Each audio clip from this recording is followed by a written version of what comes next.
Everyone, I hope आप सब अच्छे होंगे। सो इस वीडियो के अंदर हम नेक्स्ट कुछ 10 इंपॉर्टेंट क्वेश्चंस करने वाले हैं जो कि प्रीवियस ईयर क्वेश्चंस रह चुके हैं।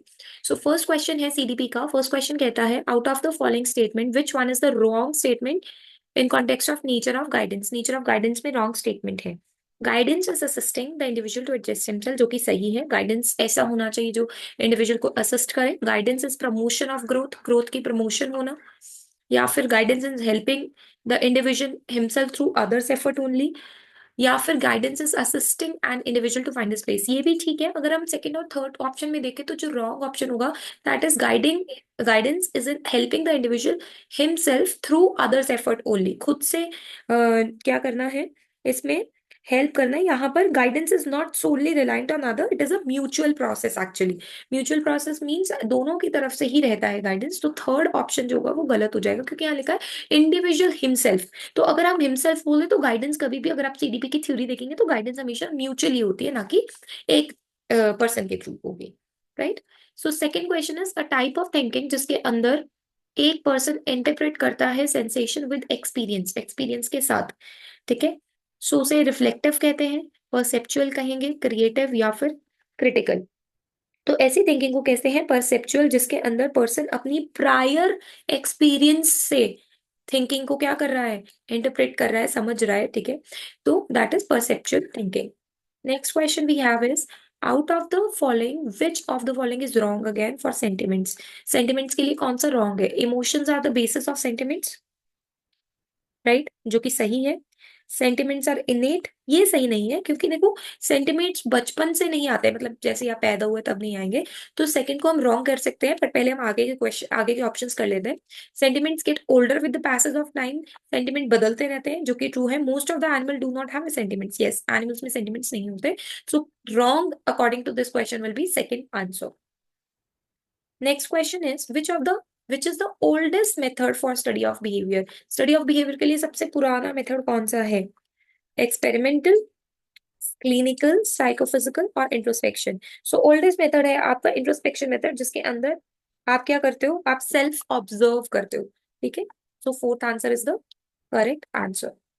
Next is, out of the following which one is wrong characteristics of delinquents. Delinquents मतलब अपराधी है एक बच्चा। ठीक है। अपराधी बालक की विशेषता नहीं है।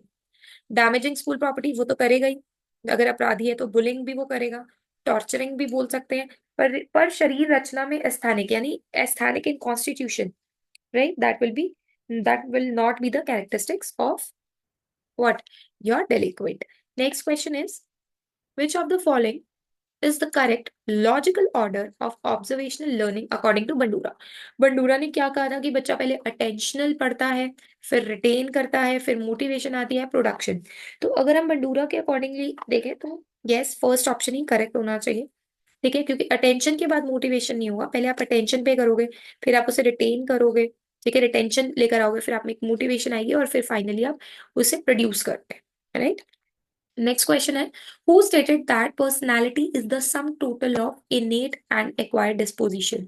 किसने कहा कि पर्सनालिटी एक टोटल है बचपन से, जन्मजात से, और एक्वायर्ड डिस्पोजिशन, और जब हम पैदा हो जाएंगे उसके बाद इनको एक्वायर करेंगे कैरेक्टर्स को। Morton Prince, Allport, Valentine and Cattell. So the correct answer is Morton Prince. Next question is, which of the following is false for the context of development? Development involves change, ये तो correct है। Development is unpredictable, right? Early development is more critical than later development, ये भी correct है। Development is the product of maturation and learning, ये भी ठीक है।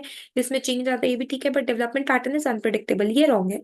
ठीक है, हम कई बार डेवलपमेंट के पैटर्न को प्रिडिक्ट भी कर सकते हैं, right. So next is, girls surpass boys physically in. Girls boys को फिजिकली किस चीज, किस टाइम पर पीछे छोड़ती है? इन्फेंसी में, लेटर चाइल्डहुड में, अर्ली चाइल्डहुड में, या एडोलेसेंस में?